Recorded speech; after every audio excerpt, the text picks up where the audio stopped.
Programang ito ay rated SPG. Striktong patnubay at gabay ng magulang ang kailangan. Maaaring may masiselang tema, lengguwahe, karahasan, sexual, horror o droga na hindi angkop sa mga... Pansamantala nga muna magsasama itong si Charlene at si Raymond dahil kinikailangan nga nito ni Liberty na mag-aaruga ng isang magulang. At ito ngang si Raymond at si Charlene yon dahil hindi pa nga alam ni Charlene at ni Raymond ang katotohanan na ang tunay na ina nito ni Liberty ay ito ngang si Divina dahil ipinilabas nga ni Divina na ang kanyang tunay na anak ay ito ngang si Princess upang maghiganti nga itong si Divina kay Charlene. Ang rason nga ng pagkaka-ospital nga nito ni Liberty ay nilason niya nga ang kanyang sarili sa selos nga nito sa buhay nga ngayon ni Princess. Dahil ayon nga dito kay Liberty ay inagaw nga ni Princess ito ngang si Xavier.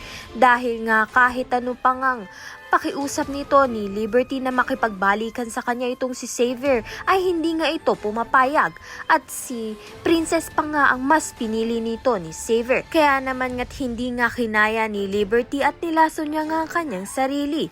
Kaya naman nga't ito ngang si Divina ay pinakiusapan nga itong si Princess na layuan na nga at hiwalayan na nga itong si Xavier para nga kay Liberty. Dahil kung hindi ay baka tuluyan na nga masira ang buhay nga ni Liberty. Ngunit paano naman nga kaya ang nararamdaman nito ni Princess dahil tunay niya ngang mahal itong si Xavier at gayon din naman nga itong si Xavier. Kaya naman nga't malalaman nga natin na kung hihiwalayan nga ni Princess itong si Xavier dahil nga dito kay Liberty. Kaya naman nga't ayan at iba pa ang dapat nating pakabangan. Maraming salamat sa iyong panonood.